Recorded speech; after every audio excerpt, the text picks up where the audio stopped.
Здравствуйте, спасибо, что пришли. Пожалуйста, представьтесь и расскажите, в какую ситуацию вы попали с нашумевшим уже в нашей стране проектом Propertunity. К нам очень много людей обращается, и вот ваши данные, ваши материалы тоже прольют свет на ситуацию. И очень надеюсь, что способствовать возврату денег инвесторам и привлечению к ответственности лиц, которые довели эту ситуацию вот до крайности. Всех приветствую. Зовут меня Алибек. Я являюсь владельцем небольшой консалтинговой компании, суть которой мы оказываем услуги строительным компаниям в продажах недвижимости. В конце лета этого года нам не посчастливилось стать партнером компании ACLB Management Company с брендом Propertunity, которая предлагала нашим клиентам воспользоваться их продуктом под названием «Исламская ипотека». 12 человек на данный момент у меня заключили договора с этой компанией об ипотечном кредитовании их покупок квартир здесь, в Астане. На данный момент компания уже, получается, четвертый месяц прошел. Все сроки по исполнению обязательств со стороны компании уже наступили, прошли. Компания не отвечает на звонки. Офис уже, насколько мы знаем, закрыт полностью. Получается, наши 12 заемщиков на общую сумму сейчас 23 миллиона тенге пострадали. И насколько мы видим по социальным сетям компании, слышим, они свою деятельность продолжают в других регионах Казахстана, привлекают людей, люди до сих пор страдают, попадаются в эту ловушку. Понятно. И получается, что вот на данный момент наступили сроки уже оформления ипотеки, Совершенно люди не могут въехать в свое жилье, и между небом и землей зависли, Да, получается. более того, поскольку были также заключены договоры с застройщиком, клиенты напрямую внесли 20%, а компания должна была профинансировать оставшиеся, то у застройщика, естественно, уже сроки подошли. Как бы застройщику спасибо большое, они пошли навстречу, дают дополнительное время нам до мая, но как бы это не решение вопроса. И большинство людей также сделали ремонты в квартирах, где-то даже дорогостоящие, можно сказать. И компания не исполняет обязательства, ипотеки нету, у людей патовая ситуация, уже несколько человек в больницу попало на фоне вот этого стресса. Мы обратились вот буквально вчера в правоохранительные органы коллективным заявлением. Очень надеемся, что будет дана верная правовая оценка действиям компании, его руководителей и менеджеров. И государство поспособствует в лице силовых органов законному решению этой ситуации, возврату денег нашим пострадавшим гражданам. На данный момент руководитель компании на связи, какую-то информацию или какие-то доводы свои озвучивает? Последний раз на связи владелец компании ACLB Management Company, также известный как Propertunity, господин Баев Арман, был в середине ноября. Более того, он в начале ноября пришел на личную встречу к застройщику, где заверил, что обязательства будут исполнены, о чем выдал письмо. После этого перестал выходить на связь. Каждый раз меняется позиция, то мы выдадим ипотечные займы, то не дадим, просто вернем взносы. Ну а больше 10 дней уже как офис закрыт, вообще никакой обратной связи нет. Все сроки уже вышли, как я сказал. Ну, поэтому мы и пришли к вам.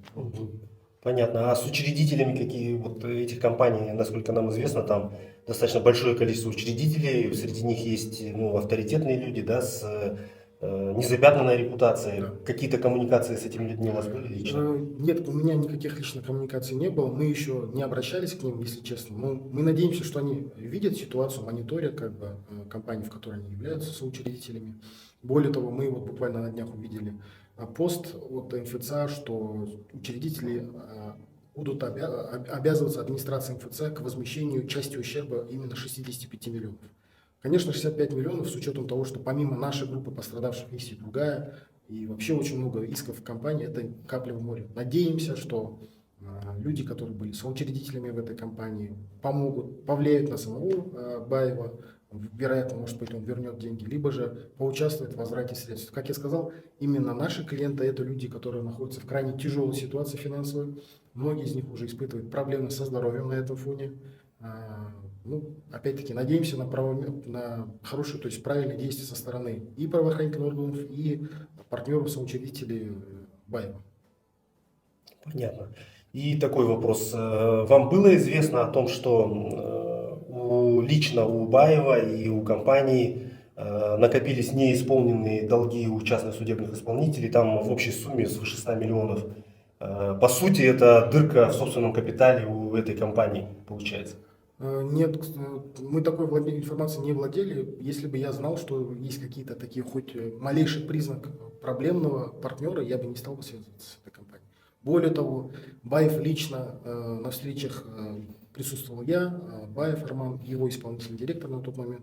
Лично без конца меня убеждал, что компания в процессе, демонстрировал новую лицензию, которую я вам только что в кулуарах показывал, что компания трансформируется в нечто большее, что будет создаваться строительный консорциум, который уже будет напрямую со строительными организациями работать, а возможно и сам станет строительной организацией. Вот такие беседы велись, и, как я вам сказал ранее, есть компании, аналогичные мои, которые пострадали в регионах, которые также привели клиентов, привели строительные компании, которые оплатили определенные средства, и они также все висят абсолютно. Правильно ли я понимаю, что именно наличие официального резидентства в МФЦА, наличие лицензий, это было краеугольным камнем при принятии решения о сотрудничестве, привлечении туда людей? Это было очень весомым таким вкладом, то есть презентабельность его слов подтверждалась его локацией, лицензии, которые он показывал. Да, там он показывал, что вот у нас истекло, но мы в процессе, через некоторое время показал новую лицензию, вот посмотрите, новая лицензия. Я и мои клиенты пострадавшие, мы глубоко убеждены, что если бы администрация МФЦА более тщательно контролировала бы работу резидентов своей организации, вероятно, что такой ситуации у нас с вами вообще не было. Мы бы, может быть, при таких более приятных обстоятельствах с вами познакомились. Понятно. Но со своей стороны могу сказать, что мы уже пострадавшим людям помогаем, чем можем, и консалтингом, и подали в суд МФЦА.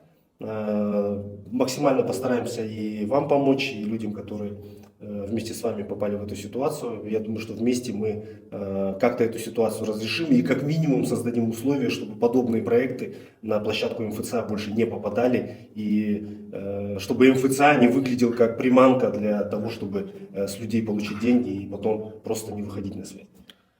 Я благодарен вам очень большое, спасибо вам, вы делаете огромную, важную работу, которую отчасти, я думаю, должно делать государство, но спасибо вам, вашей команде.